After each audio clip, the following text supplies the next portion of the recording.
दोस्तों, आज की कहानी में आपका स्वागत है। लेकिन कहानी शुरू करने से पहले हमें कमेंट करके ज़रूर बताएं कि आप हमारी वीडियोस कहाँ से देख रहे हैं।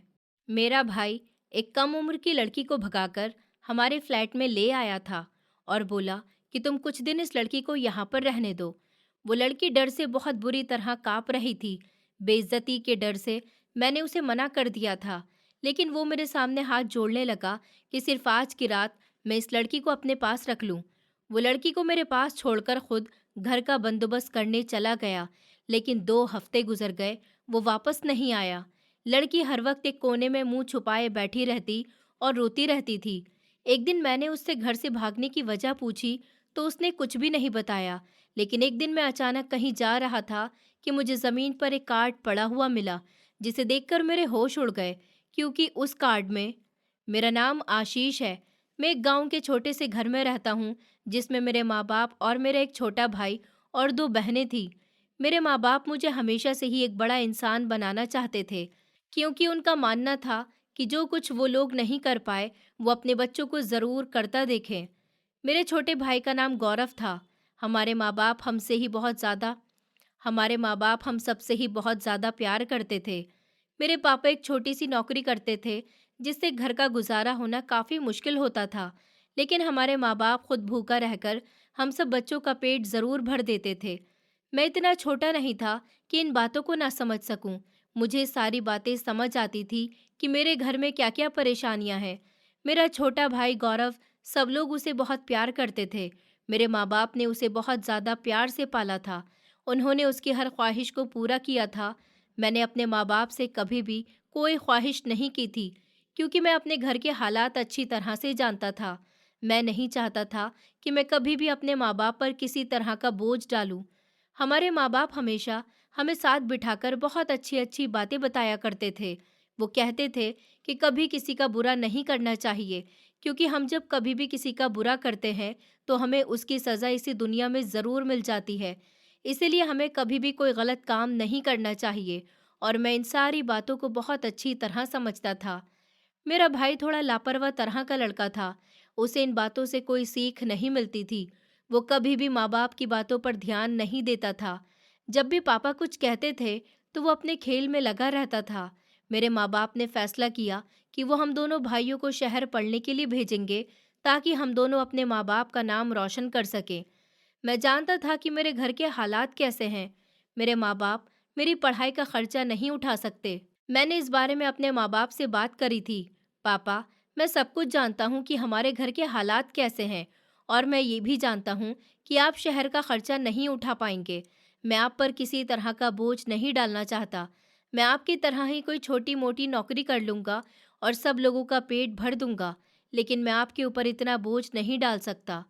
ये बात सुनकर मेरे पिताजी के चेहरे पर हल्की सी मुस्कुराहट आई थी। अरे मेरा बेटा तो बहुत समझदार हो गया। मैं जानता हूँ कि तुम जो कह रहे हो वो सच है, लेकिन मैं कभी भी अपने बच्चों के साथ बुरा होते नहीं देख सकता। जो परेशानियाँ हमने देखी हैं, मैं नहीं चाहता कि मेरे बच्चे भी उन्हीं परेशानियों से गुजरें। मैं तुम्हें एक बहुत अच्छा इंसान बनाना चाहता हूँ। मैं चाहता हूँ कि तुम अपने पैरों पर खड़े हो जाओ, और तुम्हारा भाई भी तुम्हें देखे और तुम्हारी तरह ही अपनी ज़िंदगी में आगे बढ़ने की कोशिश करे। तुम दोनों साथ जा रहे हो, तो अपने भाई का भी ख्याल रखना। लेकिन पापा, मैं कुछ बोलने ही वाला था कि पापा ने मुझे खामोश करवा दिया था। लेकिन कुछ नहीं, मैंने सब कुछ कर दिया है। अब तुम्हें जाना होगा और अपने माँ-बाप का नाम रोशन करके ही आना। अब चाहे कुछ भी हो जाए, तुम अपने पैरों पर ज़रूर खड़े होना, ताकि कोई तुम्हारे ऊपर उँगली उठाने से पहले 1000 बार सोचे। जब तुम कामयाब हो जाओ, तो हमें भी वहाँ बुला लेना। मैं खामोश हो गया था, क्योंकि अब मैं अपने पापा के सामने ज़्यादा नहीं बोल सकता था। अगले ही दिन हम दोनों भाइयों ने सामान पैक करना शुरू कर दिया था। मेरी माँ बहुत ज़्यादा उदास हो रही थी। बेटा, अपना बहुत ख्याल रखना और अपने भाई को कभी अकेला ना छोड़ना, और कभी भी कोई ऐसा काम ना करना जिससे हमारा सर शर्म से झुक जाए। तुम मेरी बात समझ रहे हो ना? मैं माँ की बात को बहुत अच्छी तरह समझ गया था। जी माँ, मैं सब कुछ समझ रहा हूँ। आप अपना बहुत ख्याल रखना, और बहनों का भी। मैं उनके गले मिलता हुआ बस में बैठ गया, और मेरा भाई भी मेरे साथ ही था। एक लंबा सफ़र तय करने के बाद हम लोग शहर पहुँच गए थे। वहाँ मैंने 2 कमरों का एक फ्लैट किराए पर ले लिया था, और फौरन ही अपने मिशन पर लग गया था, जिस काम के लिए मैं यहाँ पर आया था। मैं अपने माँ बाप का नाम हर हाल में रोशन करना चाहता था। कुछ ही दिनों में मेरे छोटे भाई का रवैया बहुत ज़्यादा बदल गया था।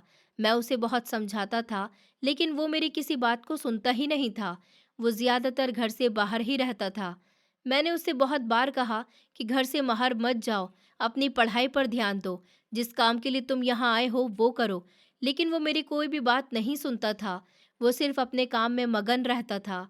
उसे किसी से कोई लेना देना नहीं था। मैंने उसे बहुत समझाने की कोशिश की, लेकिन कोई असर नहीं हुआ। वो अपनी मर्जी का मालिक बन गया था और वो मेरी एक भी बात नहीं सुनता था। हमें यहाँ आए हुए 3 साल हो चुके थे। चांद आसमान पर खूब जोर से चमक रहा था। मैं अपने 2 कमरों के किराए के घर में मौजूद बालकनी में खड़ा आसमान को देख रहा था। मेरी ड्यूटी अब कल से शुरू होने वाली थी। मुझे वैसे तो 3 साल हो गए थे। मैं थोड़ा बहुत एडजस्ट भी हो गया था। असल में मुझे अपने घर की बहुत याद आ रही थी और मैं थोड़ा बहुत उदास भी था। और घर से जुड़ी ढेर सारी यादों ने मेरे दिल पर दस्तक दी थी और मैं उनमें जैसे खो सा गया था। उन यादों के समंदर से बाहर तब निकला जब किसी ने मेरे दरवाजे की डोर बेल बजाई। मैं बहुत बुरी तरह से चौंका कि इस वक्त कौन हो सकता है, जबकि मैं तो यहाँ नए शहर में किसी को जानता भी नहीं हूँ। इन्हीं सोचों में घिरा मैं दरवाजे की तरफ आ गया था और दरवाज़ा खोल दिया था। सामने मेरा भाई गौरव खड़ा था। उसे देखकर मुझे बहुत हैरत हुई थी कि वो तो अभी घर में ही था, ये बाहर कब निकल गया। मैंने तो उसे अपने कमरे में जाता हुआ देखा था। मुझे यकीन नहीं आ रहा था कि वो बाहर से कैसे आ रहा है। मेरा एक दोस्त था जिसका नाम राहुल था, उसकी वजह से ही मुझे ये फ्लैट मिला था, वो भी काफ़ी सस्ते किराए में, और जगह भी बहुत अच्छी थी। मैं गौरव को देखकर थोड़ा हैरान हुआ, फिर मैं धीरे धीरे ठीक हो गया। उसने मुझे हैरान दरवाजे पर खड़ा देखा तो अंदर आने के लिए पूछने लगा। मैंने उसे जगह दी, लेकिन यहाँ आज उसके साथ कोई और लड़की भी थी जो उसके पीछे खड़ी थी, और उसके अंदर आते ही वो भी अंदर आने लगी। उसके ऐसे अंदर आने से मैंने तेज आवाज में कहा था कि इस वक्त घर में कोई भी लेडीज नहीं है, लेकिन उन दोनों ने जैसे मेरी बात ही नहीं सुनी थी। वो दोनों घर के अंदर आ गए थे। लड़की ने अपने चेहरे को दुपट्टे से छुपा रखा था। मैंने उन दोनों को बैठने के लिए कहा था। गौरव मुझे बहुत ज्यादा परेशान भी दिखाई दे रहा था। उसने कहना शुरू किया कि भाई, मैं इस लड़की को इसके घर से भगाकर शादी करने के लिए लाया हूँ। उसके ये शब्द सुनकर मुझे हैरत का बहुत बड़ा झटका लगा था। मैं समझ गया था कि वो अब क्या कहने वाला है। क्या तुम पागल हो गए हो गौरव? तुम इसीलिए शहर में आए थे कि तुम ये सब कुछ कर सको? क्या तुम्हें ये सब करते हुए ज़रा भी शर्म नहीं आई? क्या तुम्हें एक बार भी अपने माँ बाप का ख्याल नहीं आया? तुम्हारे माँ बाप ने तुम्हें इसीलिए यहाँ भेजा था कि तुम यहाँ आकर अपनी मर्जी चला सको और जो चाहो कर सको। तुम्हारी हिम्मत कैसे हुई मेरे सामने आने की, वो भी एक लड़की के साथ? मैं गुस्से में चिल्लाया था। वो भी खड़ा हो गया था। भाई, मुझे माफ़ कर दीजिए, लेकिन अब मैं कुछ नहीं कर सकता। अब जो कुछ होना था वो हो चुका है। अब आप मेरा साथ दे दीजिए। मैं आगे से और कोई गलती नहीं करूँगा। इसे मेरी पहली और आखिरी गलती समझकर मुझे माफ़ कर दीजिए। मेरे पास अभी कोई घर नहीं है कि मैं इसे कहीं और रख सकूं। अगर आप थोड़े दिनों के लिए जगह दे दोगे तो मैं पूरी जिंदगी आपका एहसानमंद रहूंगा। अब मुझे समझ में आ गया था कि वो क्या कहने वाला है। मेरा 2 कमरों का किराए का मकान इसलिए तो नहीं था कि मैं उसे ऐसे कामों के लिए इस्तेमाल होने दूं। पहले तो मैंने सुनकर बिल्कुल साफ साफ मना कर दिया, लेकिन फिर गौरव के बहुत बार कहने पर मुझे हाँ कहना पड़ गया। लेकिन साथ ही मैंने उसे कह दिया कि मैं सिर्फ और सिर्फ तुम्हें 1 हफ्ते का टाइम दे रहा हूँ। 1 हफ्ते के बीच तुम अपना बंदोबस्त कर लोगे तो ठीक है, वरना फिर मेरी जिम्मेदारी नहीं है। वैसे भी तुम्हें पता है कि हमारे माँ बाप किसी भी वक्त यहाँ आ सकते हैं और मैं ऐसे मौके पर खतरा मोल नहीं ले सकता। अगर तुम इसे छोड़कर जा रहे हो तो अपनी जिम्मेदारी पर छोड़कर जाओ। मेरी बात सुनते ही वो बहुत ज़्यादा खुश हो गया था। वो उठा और उसने लड़की को कुछ कहा था, फिर वो उसे छोड़कर चला गया था। मैंने उस लड़की को दूसरे कमरे की तरफ इशारा करके खुद अपने कमरे की तरफ चला गया था और दरवाज़ा अंदर से लॉक कर लिया था। ऐसा करने का मेरा सिर्फ यही प्लान था कि वो लड़की खुद को इस घर में सेफ समझे और उसे किसी भी तरह की कोई शिकायत न हो। मुझे थोड़ी देर बाद दूसरे कमरे के दरवाजे के बंद होने की आवाज़ आई थी। मैं सुकून में हो गया था और अपने बिस्तर पर सोने के लिए लेट गया था और अपने बीते हुए कल के बारे में सोचने लगा था। जो जो परेशानी मैंने देखी थी, मुझे वो सब याद आने लगी थी। मैं अपने माँ बाप का सबसे बड़ा बेटा था। मुझसे छोटी भी 2 बहनें थीं। मुझे हमेशा से बहुत ऊँचे ख्वाब आते थे। मेरा एक घर एक छोटे से गाँव में था, जहाँ पर ज़रूरत की चीज़ें भी ना होने के बराबर होती थी। हमारे गाँव में आज भी लकड़ियों पर ही खाना बनाया जाता था। गैस नाम की कोई भी चीज़ वहाँ नहीं होती थी। बिजली एक आराम होती थी, जो हर घर में नहीं मिलती थी। और पानी उसे भरने के लिए तो गाँव की औरतों को दूर कुएँ से भरने जाना पड़ता था। ज़िंदगी उस गाँव में बिल्कुल भी आसान नहीं थी, बल्कि बहुत ज़्यादा मुश्किल थी, लेकिन सारे लोग शुक्र से वहाँ ज़िंदगी गुजार रहे थे। मैंने अपना इंटर गाँव के एक छोटे से स्कूल से कर लिया था और अब आगे की पढ़ाई के लिए इस शहर में आना पड़ा था और यहाँ आकर मैंने कॉलेज में एडमिशन ले लिया था।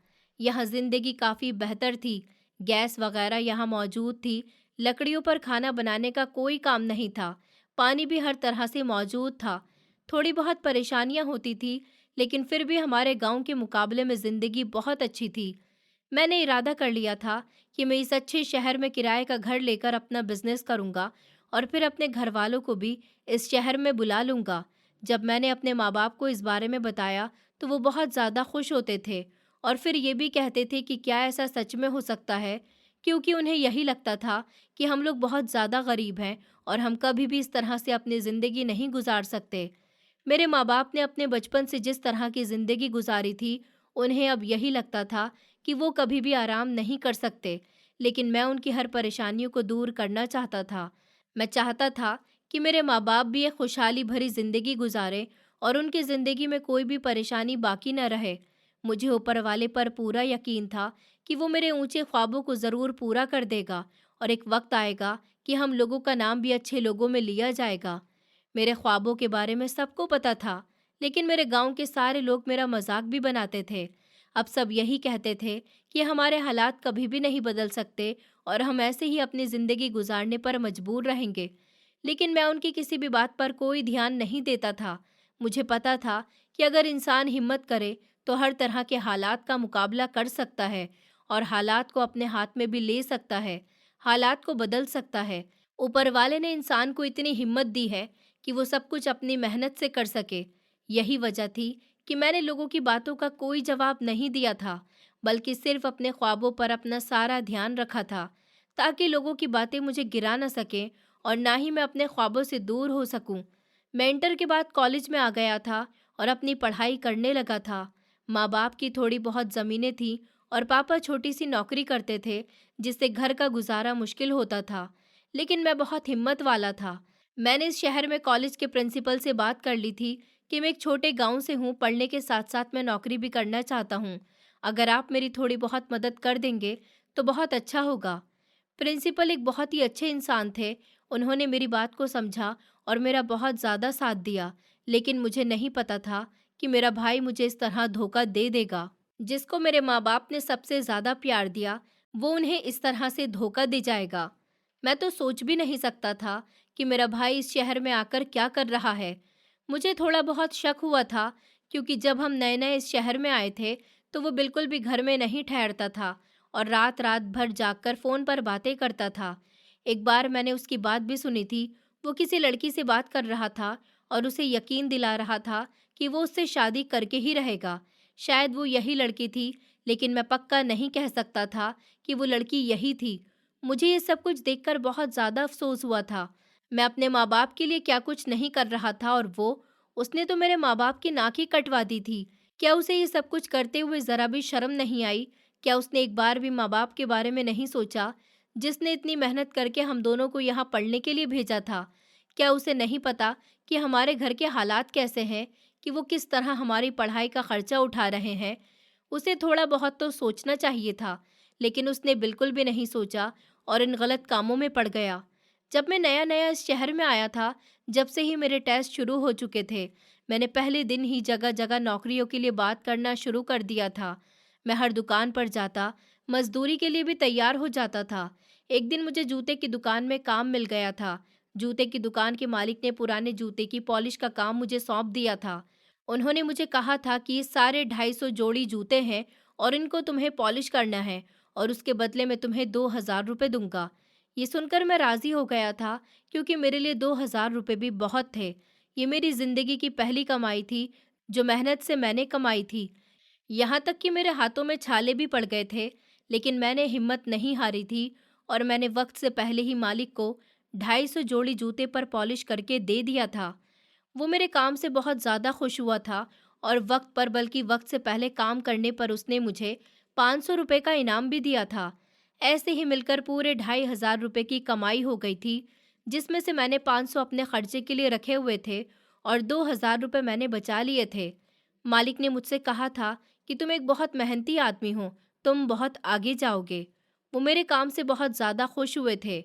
मैंने उन्हें धन्यवाद कहा और वहाँ से चला गया, क्योंकि वो काम सिर्फ एक दिन के लिए ही था। मैं रोज़ वहाँ काम नहीं कर सकता था। अगले ही दिन मैं कपड़े की दुकान के मालिक के पास गया था और उसे बताया था कि मैं यहाँ कुछ बनने के लिए आया हूँ, लेकिन पढ़ने के साथ साथ मैं नौकरी भी करना चाह रहा हूँ। अगर वो मुझे नौकरी पर रखना चाहता है। उसने मुझे बताया कि उसका नौकर कुछ दिनों की छुट्टियों पर है और उन कुछ दिनों में अगर मैं काम कर सकता हूँ तो मैं उनके लिए काम करूँ। मैंने फ़ौरन हाँ कर दिया था और काम के बारे में पूछने लगा था, जिस पर उन्होंने मुझे बताया कि मुझे कपड़े की एक जैसी थानों को छाँटकर गोदाम तक पहुँचाना है। मैंने बहुत मेहनत और लगन से काम को ज़िम्मेदारी के साथ पूरा किया था और ऐसे ही इस काम से मुझे पूरे 5,000 रुपये मिले थे, जिससे मैंने बचत की थी और ये सिलसिला चल पड़ा था। यहाँ तक कि अब पूरा 1 महीना हो चुका था और मेरे पास इतनी रकम जमा हो गई थी कि मैं अपने घर का किराया दे सकूं और अपना थोड़ा बहुत काम कर सकूं। लेकिन अभी मैंने ये बात किसी को नहीं बताई थी। मैं अपने एग्ज़ाम का इंतज़ार कर रहा था और साथ ही साथ पैसे भी कमा रहा था। एग्ज़ाम के बारे में पता चल चुका था और अगले महीने की पहली तारीख को मेरा पहला एग्ज़ाम था। लेकिन मैं अपने कामों में लगकर शायद अपने छोटे भाई को भूल गया था। शायद ये सारी मेरी ही गलती थी। अगर मैं थोड़ा बहुत अपने भाई पर ध्यान देता तो वो आज इस तरह ये काम ना कर रहा होता। मैंने उसे कई बार टोका था, लेकिन कभी उसके साथ ज़बरदस्ती नहीं की थी। काश मैंने उसे उसी वक्त एक थप्पड़ मार दिया होता तो आज वो इतना बड़ा काम ना करता। अब मुझे ये सोच सोच कर बहुत शर्मिंदगी महसूस हो रही थी कि उसने एक लड़के की इज्जत को इस तरह मिट्टी में मिला दिया। वो उस लड़की को उसके घर से भगाकर ले आया और वो लड़की भी पता नहीं कौन थी जो फौरन उसके साथ आ गई।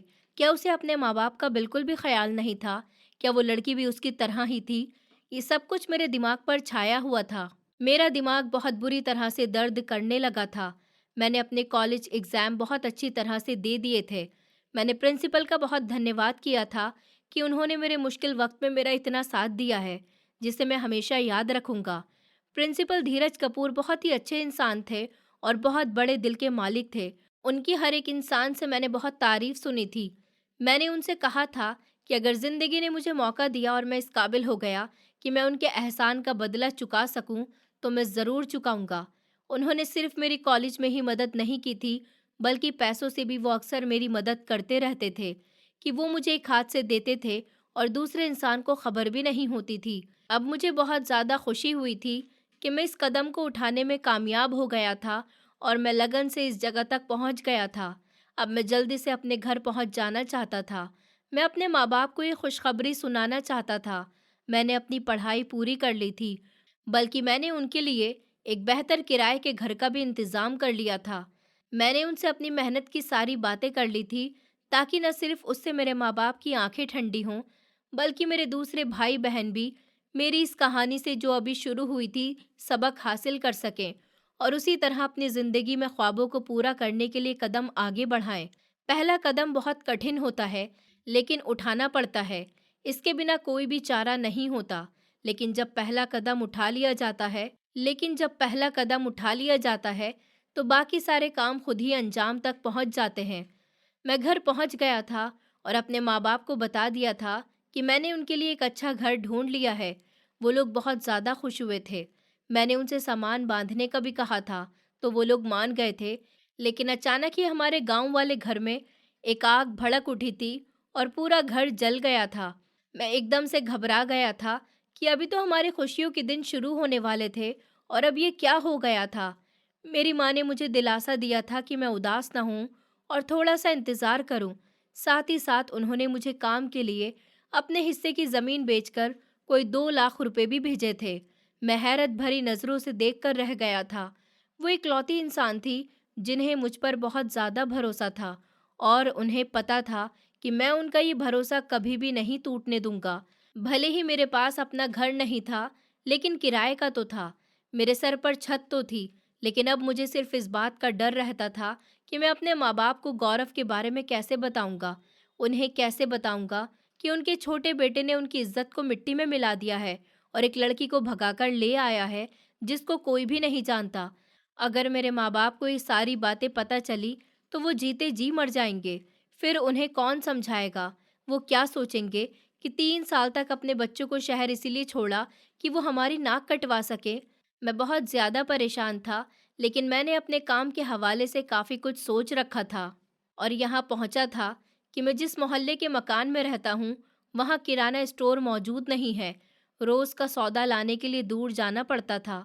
बस फिर क्या था, मैंने 4,000 में एक छोटी दुकान किराए पर ली थी, जिसमें सामान आ सके और एक बंदा खड़ा हो सके। फिर बाकी के पैसों से मैंने राशन डलवाया था और इस काम की शुरुआत कर दी थी। सुबह सवेरे दुकान खोल लेता था और शाम के बाद बंद कर देता था। उसके बाद मैं घर जाकर थोड़ा आराम करता था और उसके बाद मैं 6 घंटे की ड्यूटी के लिए एक फैक्ट्री में चला जाता था। मेरी जिंदगी बहुत ज़्यादा भारी हो चुकी थी, लेकिन मुझे अपनी जिंदगी से कोई भी शिकायत नहीं थी। ये सब मैं इसीलिए कर रहा था ताकि मैं खुद को और अपने घर वालों को एक बेहतरीन जिंदगी दे सकूं। मेरा दिल खुश था कि मैं एक मेहनती इंसान हूं और मेहनत की वजह से मैं ख्वाबों को हासिल करने पर यकीन करता हूं। मेरे माँ बाप इस घर में नहीं आ सके थे क्योंकि मेरी माँ को चोट लग गई थी, तो उन्होंने कहा था कि कुछ दिन हम यहाँ रहेंगे और फिर आ जाएंगे। मेरी दोनों बहनें भी पढ़ाई कर रही थी, लेकिन मैंने उन्हें समझा दिया था कि उन्हें किस तरह पढ़ाई के साथ अपने आने वाले कल के बारे में भी सोचना है। मेरी इस कामयाबी में सबसे ज़्यादा हाथ मेरे कॉलेज के प्रिंसिपल साहब का था, क्योंकि मैंने सारी मदद उन्हीं से ली थी और अब तक सब कुछ बहुत अच्छा चल रहा था। मैं अक्सर उनसे मिलने जाता रहता था।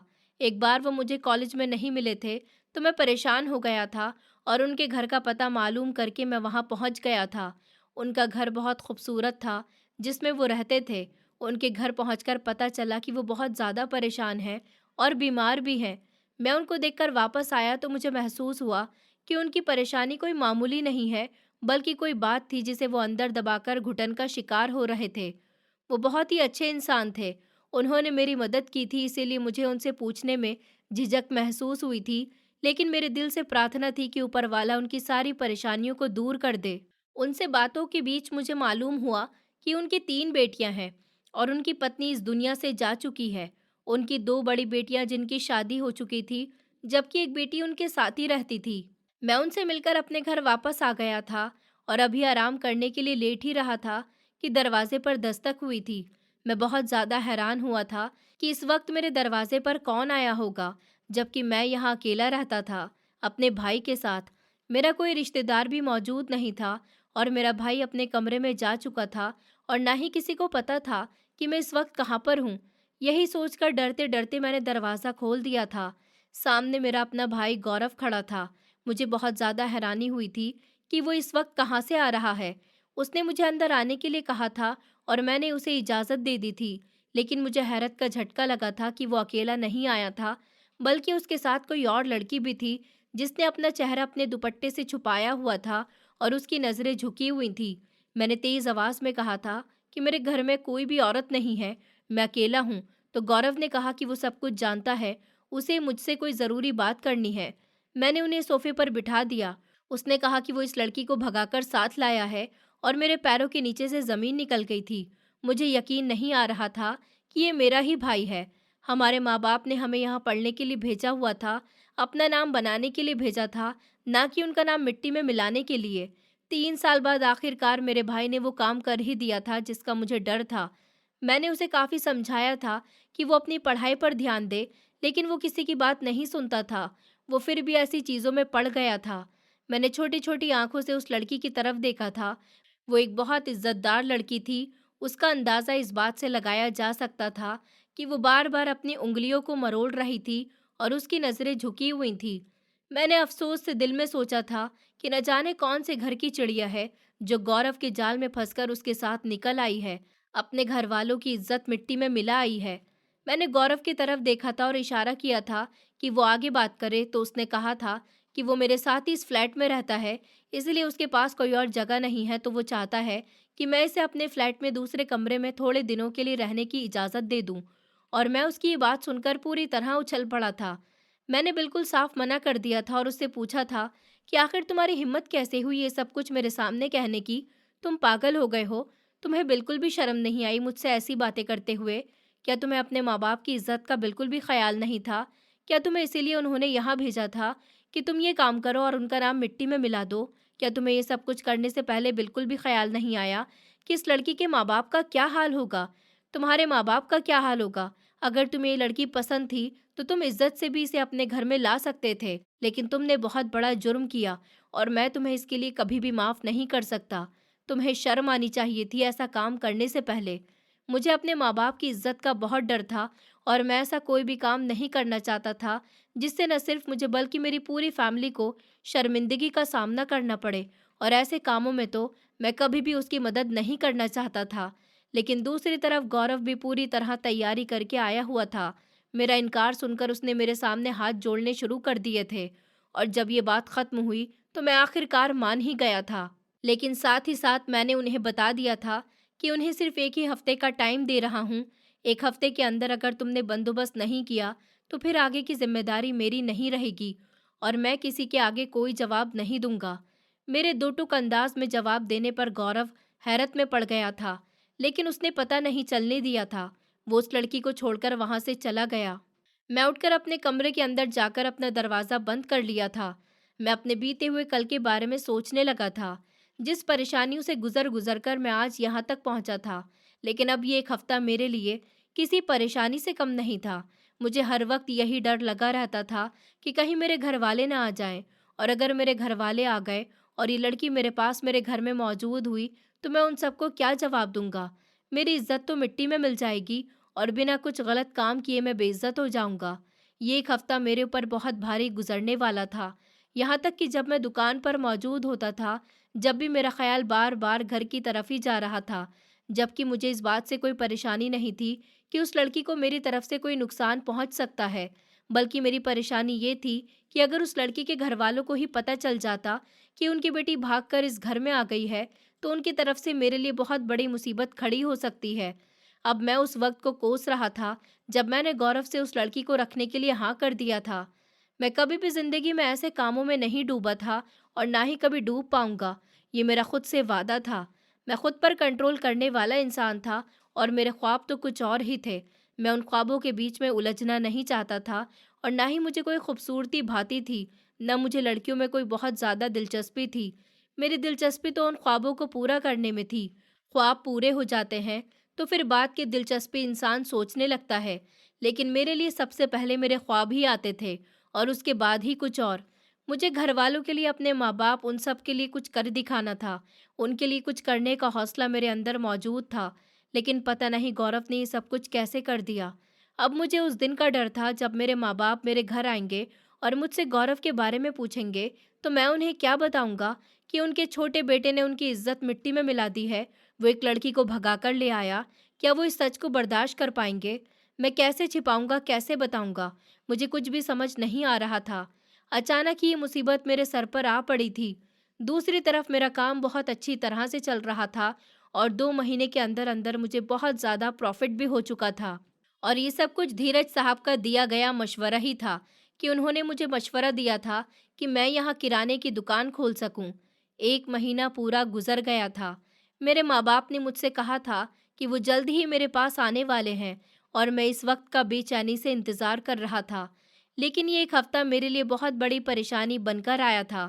काश मैं उस वक्त मना कर देता तो मैं इस तरह परेशानी में न पड़ता।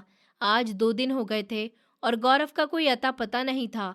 यहाँ तक कि उसने अपना नंबर भी बदल लिया था और मुझे उसका नया नंबर नहीं पता था। अब मैं उस लड़की से कैसे बात करता? मैं घर जाता तो सिर्फ 2 घंटे सोने के लिए जाता था। उसके बाद मैं सारा दिन घर पे मौजूद नहीं होता था। मुझे अब फ़िक्र हो रही थी कि जो भी लड़की आई थी, ये थी तो इंसान, उसके खाने-पीने की ज़रूरत कैसे पूरी हो सकती थी। आज तीसरा दिन था। मैंने उसे दरवाज़ा बजाकर कहा था कि उसे जो भी बनाना हो, वो दरवाज़ा खोलकर अपने लिए बना सकती है। उसने मेरी बात सुनकर हाँ के इशारे में सर हिलाया था और फिर दोबारा दरवाज़ा बंद कर दिया था। अगले दिन मैं जब घर वापस आया तो किचन में पका पकाया खाना मौजूद था। मैं ज़्यादातर बाहर से ही खाना लेकर खा लिया करता था। घर में बहुत कम ही बनाया करता था। एक तो मेरे पास वक्त ही नहीं होता था और दूसरा मुझे कोई ढंग का खाना बनाना भी नहीं आता था। उसने शायद वो खाना हम दोनों के लिए ही बनाया था। उसने अपने हिस्से का शायद खा लिया था और मेरे लिए एक प्लेट जितना बचाकर रखा हुआ था। जबकि मैंने वो खाना खाया तो उसका टेस्ट इतना अच्छा था कि मुझे मालूम हो गया था कि वो लड़की जो भी थी, किसी इज्जतदार घराने की लगती है। उसके अलावा मेरी मौजूदगी में घर थोड़ा गंदा रहता था, लेकिन मैं घर से बाहर था तो कुछ मुझे साफ सुथरा घर नजर आ रहा था। अब सारी चीज़ों से मैंने अंदाज़ा लगा लिया था कि वो लड़की उम्र में तो छोटी नजर आती है, लेकिन उसे सारे काम करने आते हैं। लेकिन उसे सारे काम करने आते हैं। कुछ नहीं तो घर को इज्जत से रखा हुआ था, किचन साफ पड़ा हुआ था और हर चीज़ अपनी जगह पर रखी हुई मिलती थी। आज 5 दिन हो चुके थे और गौरव नहीं आया था। मेरी तबीयत आज कुछ ठीक नहीं थी तो मैंने काम पर जाने से माफ़ी मांग ली थी और घर में ही रुक गया था कि अचानक रात को मुझे किसी के बहुत ज़्यादा रोने की आवाज़ ने उठा दिया था। पहले तो मेरी समझ में ही नहीं आया था कि मैं घर में तो अकेला हूँ, तो ये रोने की आवाज़ कैसे आ रही है। लेकिन जल्द ही मुझे याद आ गया था कि मैं घर में अकेला नहीं हूँ, बल्कि मेरे साथ एक लड़की भी मौजूद है जो इस घर में रह रही है और वो बराबर वाले कमरे में ही है। वहीं से रोने की आवाज़ आ रही थी, जो धीरे धीरे सिसकियों में बदल रही थी। अब मैं बहुत ज़्यादा बेचैन हो गया था। मैं अपनी बहन को भी इस तरह रोते हुए नहीं देख सकता था। मैं उससे भी बहुत ज़्यादा मोहब्बत करता था। उस लड़की पर अफ़सोस हुआ था कि उसने गौरव जैसे लड़के के लिए अपना घर, अपनी इज़्ज़त सब कुछ दाँव पर लगा दिया था और उसके हाथ में सिवाय आँसुओं के कुछ भी नहीं आया था। मैंने तंग आकर दरवाज़े पर दस्तक दी थी, लेकिन दरवाज़ा नहीं खुला था, बल्कि रोने में कमी आ गई थी। अब मैं गुस्से में आ गया था। एक तो मेरी तबीयत बिल्कुल ठीक नहीं थी, दूसरा मैंने एक अजीब-सी टेंशन पाल ली थी, तीसरा इसका कोई हल भी नज़र नहीं आ रहा था। गौरव तो ऐसे गायब हो गया था, जैसे गधे के सर से सींग, और यहाँ मैं पूरी तरह फंस चुका था। अगले दिन मेरी तबीयत थोड़ी ठीक हुई तो मैं काम पर चला गया था और एक नोट पर लिख कर गया था कि अपने लिए खाना बना लेना, साथ ही गौरव को फ़ोन करो कि तुम्हें यहाँ से लेकर जाए। 1 हफ्ते बाद मैं तुम्हें यहाँ से निकाल दूंगा और फिर मेरी कोई जिम्मेदारी नहीं होगी। वैसे भी 1 हफ्ते में से 6 दिन तो गुजर चुके हैं, अब सिर्फ 2 दिन बाकी रह गए हैं। मैंने एक नोट कागज़ पर लिखकर उसके कमरे के साथ दीवार पर चिपका दिया था। मैं आमने सामने उससे बात करने से झिझकता था और वो लड़की भी ऐसी ही थी। फिर भी पता नहीं कैसे गौरव के झांसे में फंस गई थी। दुकान से वापस आया तो पता चला कि वो लड़की खुद बहुत ज़्यादा परेशान है। उसने मेरे नोट के जवाब में नोट लिखा था कि वो खुद गौरव को बहुत फ़ोन कर चुकी है, लेकिन वो उठाने का नाम ही नहीं ले रहा। वो खुदकुशी करना चाहती है, उसे किसी भी तरह आराम नहीं मिल रहा। उसका नोट पढ़कर मुझे अचानक बहुत ज़्यादा गुस्सा आया था और दिल चाह रहा था कि उसे 2-4 बातें सुना दूँ कि ये सब उसे घर छोड़ने से पहले सोचना चाहिए था। अब इन सब बातों का कोई फ़ायदा नहीं है और मैंने सिर्फ सोचा नहीं था, बल्कि लिख भी दिया था। अब हमारी बातें ऐसी ही होती थी। मैं जल्दी-जल्दी इस मुसीबत से जान छुड़ाना चाहता था। इसी बीच मुझे पता चला कि गौरव ने उससे शादी नहीं की थी, बल्कि शादी के झांसे में फँसाकर इधर लाया था।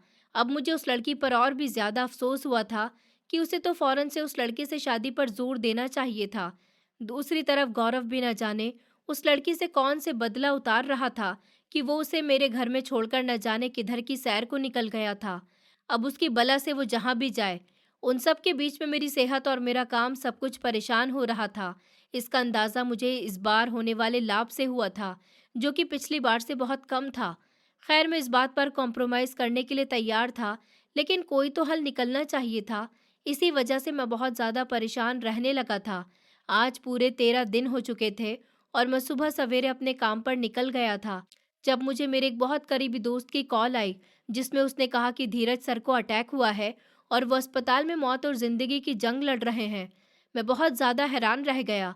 वो एक बहुत अच्छे इंसान थे, जिन्होंने मेरी बहुत ज़्यादा मदद की थी। मैं किचन से बाहर निकला था कि मेरा पैर टकराया था किसी नुकीली चीज़ से और मैंने झुककर इस चीज़ को उठाया।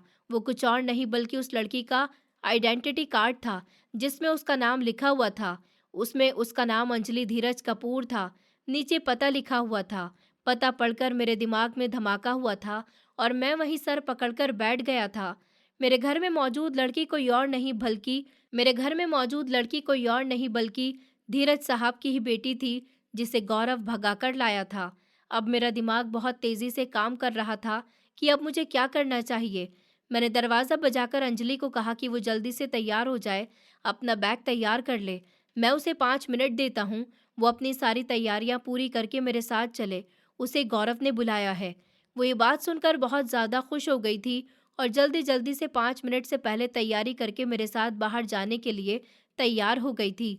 वो इतनी ज़्यादा पागल थी कि उसने ये भी नहीं सोचा कि अगर उसे गौरव का फ़ोन नहीं आया तो मुझे किस तरह आ सकता है। लेकिन उसने ये नहीं सोचा था। अब मैं उसे लेकर एक टैक्सी में धीरज साहब के घर की तरफ निकल गया।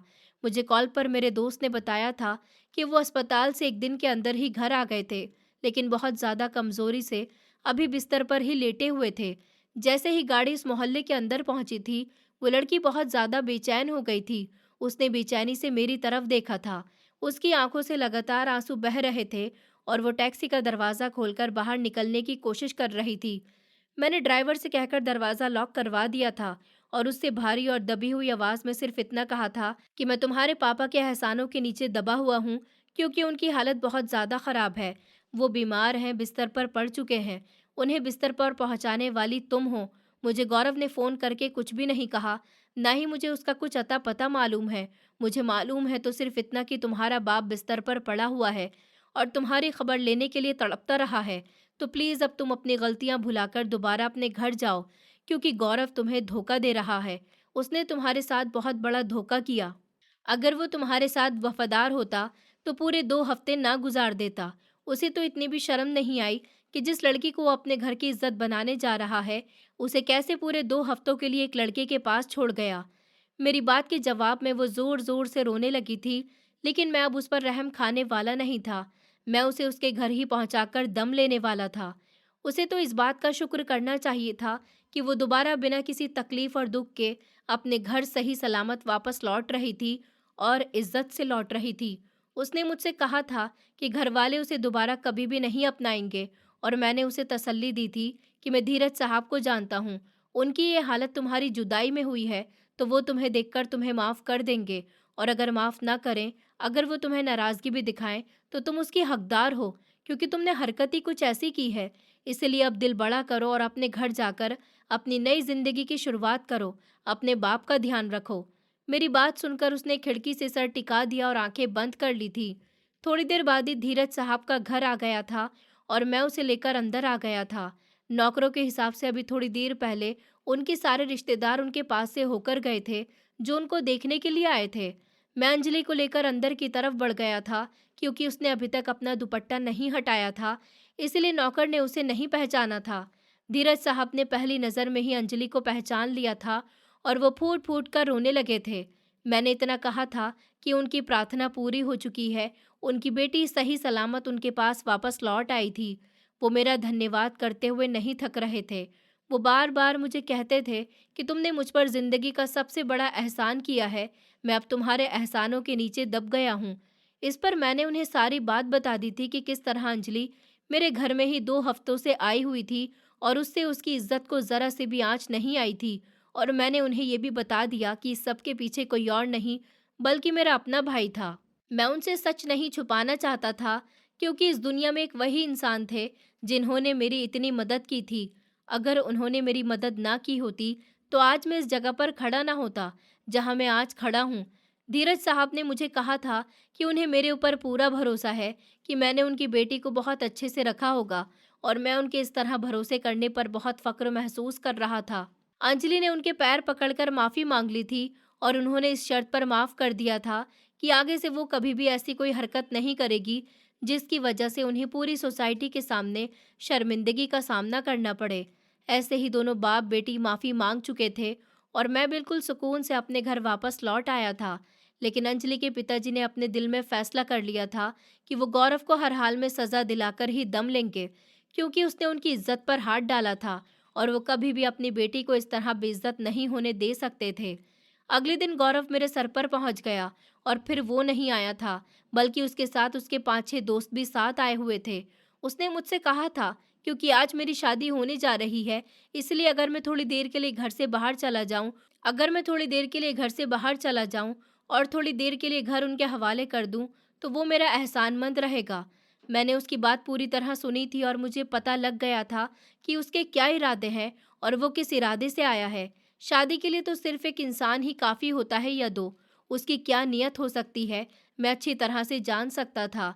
मैं ये भी जान गया था कि वो कुछ ही टाइम में बिल्कुल बदल चुका है। उसकी वजह से वो इन बातों में पड़ गया। पता नहीं मेरा भाई किस पर चला गया था। मुझे यकीन नहीं आ रहा था कि ये मेरा अपना भाई है, ये हमारे माँ-बाप का ही बेटा है, जिन्होंने इसे इतना प्यार दिया था। मैंने उसकी बात बहुत ध्यान से सुनी और उससे कहा था, क्योंकि तुम 2 हफ्ते बाद आए हो और मैंने कहा था कि 1 हफ्ते के बाद मेरी कोई भी ज़िम्मेदारी नहीं रहेगी, और मैंने उससे कहा था कि 1 हफ्ते के बाद वो मेरी कोई ज़िम्मेदारी नहीं है। इसलिए वो लड़की बीमार पड़ गई थी और वो दोबारा कहाँ गई मुझे कुछ नहीं पता। उसने मुझसे सिर्फ इतना ही कहा कि गौरव आए तो उसे ये पर्ची दे देना, और जब मैंने जेब से निकालकर उसे वो कागज़ दिया, जैसे-जैसे वो पढ़ता जा रहा था, वैसे-वैसे उसके चेहरे पर सुर्खी बढ़ती जा रही थी। असल में वो लेटर अंजलि ने नहीं बल्कि मैंने लिखा था, और मैंने उसमें साफ-साफ लिखा था कि गौरव ने उसे धोखा दिया है और उसे 1 हफ्ते के लिए किसी अजनबी घर में ऐसे छोड़कर चला गया था, पलटकर भी नहीं पूछा था, जिससे साफ पता चलता है कि वो उससे कितनी मोहब्बत करता है, बल्कि वो तो उसे बेइज्जत करने के लिए यहाँ लेकर आया था। अब वो यहाँ और नहीं रह सकती थी और वो वहाँ से जा रही है, जहाँ से आई थी, और आगे से उसे कभी भी नहीं मिलेगी और ना ही कोई बात करेगी। हुँ। ये लेटर पढ़कर वो बहुत ज़्यादा हैरान रह गया था। उसने गुस्से से मेरी तरफ देखा था और एक ज़ोरदार थप्पड़ मेरे मुंह पर दे मारा था। मेरे मुंह से खून निकल पड़ा था। दूसरे लड़के भी उसी के दोस्त थे, उसी की तरह थे। किसी की आदत अच्छी नहीं थी। उन्होंने भी मुझे मारना पीटना शुरू कर दिया था और वो लोग मुझे मारते चले जा रहे थे। किसी ने मेरे पेट पर लात मारी, किसी ने मेरे सर को दीवार पर मारा और कोई मेरे बाल नोच रहा था। यहाँ तक कि मैं बहुत ज़्यादा ज़ख्मी हो गया था। मुझे यकीन नहीं हो रहा था कि मेरा अपना भाई मेरे साथ ऐसा कर रहा है। क्या उसे ज़रा भी शर्म नहीं आ रही थी? मैं बहुत ज़्यादा ज़ख्मी हो गया था और मुझे ऐसा महसूस हो रहा था कि अब मैं पूरी तरह मर जाऊँगा और मैं किसी भी लम्हे गिर जाऊँगा। गौरव ने जब देखा कि अब मैं बिल्कुल निढाल हो चुका हूँ और किसी भी वक़्त बेहोश हो सकता हूँ, तो उसने अपने दोस्तों को रुक जाने के लिए कहा था और वहाँ से चला गया था। मुझे किस जुर्म की सज़ा मिली थी मुझे नहीं पता था, लेकिन मैं इस बात पर बहुत ज़्यादा खुश था कि मेरी वजह से किसी लड़की की इज़्ज़त ख़राब होने से बच गई थी और मेरी वजह से एक बाप की इज़्ज़त मिट्टी में मिलने से बच गई थी। धीरज साहब ने अब तक अंजलि के ना होने को ये कहकर छुपाया था कि वो विदेश में अपनी पढ़ाई के लिए यूनिवर्सिटी में एडमिशन लेने गई है। ये बात अब तक उनके रिश्तेदारों में नहीं फैली थी और वो बेइज्जत होने से बच गई थी। अभी मैं बिल्कुल बेहोश कमरे के बीच में अड़ा लेटा ही था कि दरवाजे पर अचानक दस्तक हुई। जैसे तैसे खड़े होकर मैंने दरवाज़ा खोला था और हैरान रह गया था। सामने मेरी बहनें और पीछे मेरी पूरी फैमिली खड़ी थी, लेकिन मुझे खुशी नहीं हुई थी, क्योंकि जिस हालत में मेरी उनसे मुलाकात हो रही थी, वो हालत मेरी काफ़ी ख़राब थी और मैं नहीं चाहता था मेरी वजह से वो कोई भी टेंशन ले। माँ तो बहुत ज़्यादा रोने लग गई थी और पिताजी भी इस बात की वजह पूछ रहे थे और उन लोगों का पूछ रहे थे कि किन लोगों ने मेरी ये हालत की है। मैंने उन्हें कहा था कि वो फ़िलहाल मुझे हॉस्पिटल लेकर चलें। उन्होंने ऐसा ही किया था। वहाँ से फ़र्स्ट एड मिलने के बाद मैं घर वापस आ गया था। मैंने आराम से अपने सारे घरवालों को सच बताया था। मेरी बात सुनकर मेरे माँ-बाप को मेरी बातों पर यकीन नहीं आ रहा था, लेकिन फिर जैसे-जैसे उन्हें सारी सच्चाई बताता गया, वो मेरी बातों पर यकीन करने लगे। मेरी माँ ने मुझे अपने गले से लगा लिया था, वो मेरे हाथ चूम रही थी और उन्होंने मुझे कहा था कि मुझे तुम्हारे ऊपर गर्व है बेटा, और उनके ये शब्द मेरे लिए मेरी ज़िंदगी का हासिल बन गए थे। कितना अच्छा लगता है कि जब माँ-बाप आपको खुद गर्व समझने लगें और दूसरे बच्चों के सामने आपकी मिसाल दें कि उन्हें भी इसी तरह ज़िंदगी में आगे बढ़ना चाहिए। जिस दिन का इंतज़ार था वो दिन तो आ चुका था, लेकिन ऐसे मौके पर आया था कि मैं पूरी तरह बिल्कुल भी खुश नहीं हो सका था। मैं सुकून में ज़रूर था कि मेरी फैमिली अब मेरे पास थी और मैं अपने ख्वाबों को पूरा करने के लिए उड़ान भर चुका था। मेरी उड़ान जारी थी और मैं देखना चाहता था कि मेरी मंजिल मुझे कहाँ तक पहुँचाती है। अभी तो सिर्फ शुरुआत थी, लेकिन दूसरी तरफ मेरे भाई के बारे में सुनकर सभी लोग बहुत ज़्यादा गुस्से में थे और सबको बहुत ही अफ़सोस हो रहा था। मेरी माँ तो कह रही थी कि पता नहीं मुझसे परवरिश में कहाँ कमी रह गई, जो आज ये इस हाल में पहुँच गया। तभी थोड़ी देर बाद पुलिस हमारे घर आ पहुँची थी और वो गौरव के बारे में पूछने लगी थी। मेरे माँ-बाप ने पुलिस वालों को सब कुछ सच-सच बता दिया, क्योंकि वो अपने बेटे को किसी गलत काम में पड़ता हुआ नहीं देख सकते थे। वो भी चाहते थे कि उनके बेटे ने जो गलती की है, उसकी सज़ा उसे ज़रूर मिले, क्योंकि उनकी अपनी भी बेटियाँ थीं। उन्होंने अपनी बेटी को अंजलि की जगह पर रखते हुए सोचा, तो उन्हें यही सही लगा। पुलिस वहाँ से चली गई और वो गौरव की तलाश में लगी हुई थी।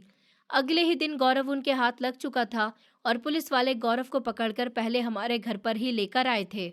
गौरव को देखकर मेरे माँ-बाप दोनों की आंखों में आंसू आ गए थे। माँ ने आगे बढ़कर एक जोरदार थप्पड़ गौरव के चेहरे पर दे मारा और गुस्से से कहने लगी कि ऐसी परवरिश की थी मैंने तुम्हारी, इसलिए तुम्हें प्यार से पाला था कि तुम आगे चलकर हमारी इज्जत को मिट्टी में मिला सको। हमने तुम्हें यहाँ इसीलिए भेजा था कि तुम ये सब कुछ कर सको। क्या तुमने अपने भाई से कुछ भी नहीं सीखा? आज वो कहाँ खड़ा है और तुम कहाँ हो? तुम्हें नजर आ रहा है? अब तुम जेल के पीछे सड़ोगे। अब हम तुम्हारे कोई नहीं लगते। हमारा तुमसे कोई भी वास्ता नहीं है। दूर हो जाओ हमारी नज़रों से। अगले ही पल पापा पापा अगले ही पल पापा आ गया और एक जोरदार थप्पड़ उन्होंने भी गौरव के चेहरे पर दे मारा और पुलिस वालों से कहा कि ले जाओ इसे हमारी नज़रों के सामने से। हम इसे नहीं जानते। ये सब महसूस करते हुए गौरव की आंखों में आंसू आ गए थे। शायद आज उसे अपनी गलती का थोड़ा बहुत एहसास होने लगा था। पुलिस वाले उसे वहां से लेकर जा चुके थे और गौरव को अपनी गलतियों की सज़ा मिल रही थी। एक हफ्ते के बाद ही धीरज साहब हमारे घर वापस आए थे और उन्होंने मेरे माँ बाप से बात की थी कि देखिए बहन, मेरी ज़िंदगी का कोई भरोसा नहीं है। मैं कब इस दुनिया को छोड़कर चला जाऊं। मैं चाहता हूं कि मेरी बेटी किसी अच्छे हाथों में चली जाए और मुझे आशीष पर पूरा भरोसा है। वो मेरी बेटी को बहुत खुश रखेगा। इसीलिए मैं चाहता हूं कि आप आशीष की शादी मेरी बेटी से कर दें। मेरे माँ बाप को इस बात से कोई परेशानी नहीं हुई थी, क्योंकि उनकी बेटी के साथ जो कुछ भी हुआ वो उनके अपने बेटे ने किया था। जब उन्होंने मुझे इस बारे में बताया तो मुझे भी कोई परेशानी नहीं थी, क्योंकि मैं नहीं चाहता था कि किसी भी लड़की की इज्जत इस तरह मिट्टी में मिल जाए। इसीलिए मैंने भी हाँ कर दी थी। मेरी मेहनत ने मुझे मेरे काम में बहुत ज़्यादा लाभ होने लगा था और मैंने एक काम भी किया था कि फ़ौरन से एक और बेहतर घर खरीद लिया था। उसके बाद मेरा इरादा था कि मैं दुकान को भी अपने नाम करवा लूँ और मेरा काम ऐसे ही फलता रहे। मैं अपने माँ बाप का ख्याल रखता रहूँगा। मुझे कभी लगता था कि ये मेरी इसी नेकी का सिला है जो ऊपर वाला मुझे लौटा रहा है, कि मैंने किसी की बेटी को उन्हें वापस दे दिया और उनकी आंखें ठंडी कर दी, तो ऊपर वाले ने मेरे माँ बाप की आंखें मेरी वजह से ठंडी कर दी थी। ये दुनिया का उसूल है। आप जो बोते हैं वही काटते हैं और जो आप बो चुके होते हैं वही आपकी आने वाली नस्लें काटती हैं। धीरज साहब ने मेरी मदद की थी तो ऊपर वाले ने मेरे हाथों से ही उनकी मदद कराई थी और मेरी इसी नेकी के बदले ऊपर वाले ने मुझे खूब कामयाबी दी थी और अब मैं और मेरे घर वाले बहुत अच्छी ज़िंदगी गुजार रहे थे। मेरी शादी भी हो चुकी थी और धीरज साहब भी अब सुकून में थे और दूसरी तरफ गौरव अपनी गलतियों की सज़ा जेल के पीछे काट रहा था। दोस्तों, उम्मीद करती हूँ आपको हमारी कहानी पसंद आई होगी। कहानी पसंद आई है तो वीडियो को लाइक करें, चैनल पर नए हैं तो चैनल को सब्सक्राइब करें और हाँ, नोटिफिकेशन बेल को ज़रूर दबाएं ताकि अगली अपडेट सबसे पहले आपको मिले।